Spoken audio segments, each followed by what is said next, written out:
Hello everyone, today we will start unit 2 humor. Humor means comedy. It has also a three section. In our last video we have completed unit 1. Okay, so today we will start reading the never never next. The never never next. Uh, it is one act play which is written by Cedric Mount, and this is a witty and thought provoking play. It is an satire on the tendency of buying things on installment basis. Okay, here in this play there are four characters: Jack and Jill, his wife. Jill is the wife of Jack, and Aunt Jenny, she was the aunt of Jack and Jill. And here nurse, she comes in the last of the play. Okay, so here we learn about the summary of this lesson. Jack and Jill were newly married couple, and one day Aunt Jenny visited them their house, and the couple was excited to show their new house, the furniture, the car, and the other things to her. And Aunt Jenny did not understand how the couple managed to buy the house and the other possessions. Okay, and advances, and the couple told that they got everything by paying small advances. They had to pay installment to own them, and further they borrowed many from thrift and providence company to pay the installment. Okay, and Aunt Jenny got annoyed and warned the couple not to fall in debt trap. Okay, and she gave them a check for 10 pounds and left the house. And Jack wanted to pay for the car installment with that, but Jill sent the check for the Dr. Martin, who treated her when she gave birth to a child, and she had to pay one more installment to Dr. Martin to get the right on her baby. And this play teaches a lesson to people who get caught in the self-imposed financial burden. Okay, so this is the end of the summary of this play. Okay, and through this play we learn we should not buy more stuff or things in the installation, because it puts us in the financial burden. Okay, so this is the summary of this lesson, and we learn also about its author, about the Cedric Mount. Cedric Mount is an English playwright, and he has written in English and French also. And during the 20th century, he wrote many styles during the first half of that century. Okay, so here let's we start the lesson. Jill and firstly we learn about the play scene. What is the scene of that particular play? Okay, the lodge of Jack and Jill's villa at New Hampstead. Okay, this is the place name, and the essential furniture consists of a table on which are writing materials and two chairs also there. As the curtain rises, the lodge is empty, but Jack and Jill will come immediately, followed by the Aunt Jenny. So here in the scene is that. Okay, so Jill said, and this is the launch. Aunt Jenny, she was come in launch of the Jill and Jack. Okay, Aunt Jenny said, charming, charming, such a cozy little room and such pretty furniture. Then modestly Jack said, we like it, no handy place to sit in the listen to the radiogram. Okay, then after Aunt Jenny said, oh, have you got a radiogram as well as a car and a piano? This is the charming things. All these are belongings to your house, okay?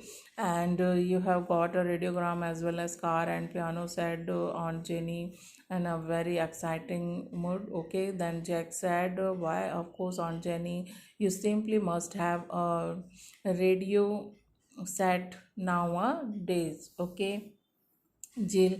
And it is so nice for me when Jack's away at business. I will make him move it into the kitchen so that I can listen to it while cook. Then Jill said, Jill is the wife of the Jack, and she said, when Jack's away at the business, then that time when I cook in the kitchen, and then I listen this music, okay? And Jack said, sit down, Aunt Jenny, you must be tired, and we have shown you everything now. Jill, what do you think for our title, our little nest, Aunt Jenny? Then Jill said, say something about Aunt Jenny of our little nest, okay? Then Aunt Jenny said, I think it's wonderful, my dears, the furniture and the car and the piano and the refrigerator and the radio, what is it? It's all are wonderful, really wonderful, said the Aunt Jenny. Then Jack, we owe it all to you. Aunt Jenny, yes, Jack, that's what worrying me. Jack, worrying you, Aunt Jenny?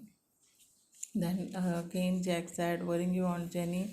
Why? He said like that. Aunt Jenny said, yes, the check I gave you for wedding present, it was only 200 pounds, wasn't it? I didn't put 2000 by mistake. Then Aunt Jenny said, by mistake, I didn't put 2000 by mistake, and I was only give you 200 pounds, okay? Then Jill, why no, Aunt Jenny? What on earth made you think that? Then Aunt Jenny said, relieved, and said that, well, that's all right, but I still don't altogether understand. Okay, then this house is very lovely, but doesn't it cost a great deal for rent? Aunt Jenny is uh, very opposed to the um, rent, give the cost, high rent to the cost for that particular lodge, okay? Jack said, rent, oh no, we don't pay rent. Then Jack said, no, we don't pay the rent, Aunt Jenny. But Jack, if you don't pay rent, you will get turned out into the street. That would never do. You have Jill and the baby to think of now, you know. Then Aunt Jenny give advice and uh, say, don't you don't pay rent, then how you get run out in the street? You never think about your wife Jill and the baby also. Then Jack said, no, no, Aunt Jenny, you misunderstood me. We don't pay rent because the house is ours. We don't pay rent, but this house is ours. Then said Jack, Aunt Jenny, yours? She was very surprised, without rent, how this is, how this house is yours? And then Jill said, why, yes, you just pay 10 pounds and it's yours. Then Jill said, we just pay 10 pounds advance, and it's this house is our. Jack, you see, Aunt Jenny, we realize how economic it is to go on paying rent, rent year after year, when you can buy and enjoy a home your own for 10 pounds, and it is a quarterly payments, of course. Why be Mr. Tenant when you be Mr. Honor? Okay, Aunt Jenny, I see, yes, there's something in that. Even so, you must be getting be our well to keep up a place like this. Then Jill said, oh, he is Aunt Jenny. Why only last year he had a five ceiling rise, didn't you, Jack? Here, Jill said, we just pay 10 pounds, and this house is, this lodge is yours. And then Jack said, we realized how economic is going on the paying rent, and we can buy this and enjoy home to our own with only 10 pounds, and we pay 10 pounds in a quarterly payment. And Mr. Honor, that is the Mr. Tanan. Okay, so Aunt Jenny said, even so you must be getting over well to keep it place like this. Then Jill said, oh, he is Aunt Jenny. Why? Only last year he had five ceiling rice, didn't you, back? Okay, didn't you, Jack? Modestly, then Jack said, of course, that was nothing really. Uh, I'm expecting the 10 this Christmas. Then Aunt Jenny suddenly said, Jack, I have just together of something. That car, is it yours? Then Jill, of course it's your. Aunt Jenny, all yours, Jack. Well, no, not exactly all. On that time, here, Jack modestly said, "That was nothing really, but I am expecting in this Christmas 10." Okay, but here Jack, Aunt Jenny suddenly said that that car is yours. Then Jill, of course, it's ours, and said Aunt Jenny again, all yours. Then that time Jack said, "Well, no, not exactly all."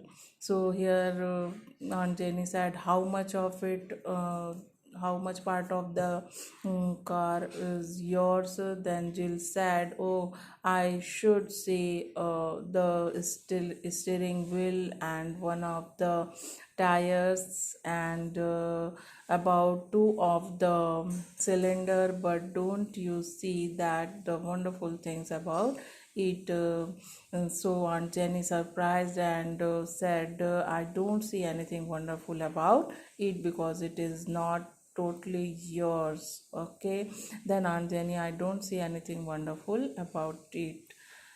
Jill, but there is Aunt Jenny. You see, although we could never buy a car all right outright, we can all enjoy all the pleasure of motoring for a mere 5 pounds down. So here, after Jenny said, when I don't see anything wonderful about that, then Jill said, but although you could never buy this car, but enjoying all the pleasure of the motoring for only in a 5 pounds down. Okay, so the next part of this lesson we see in our next video.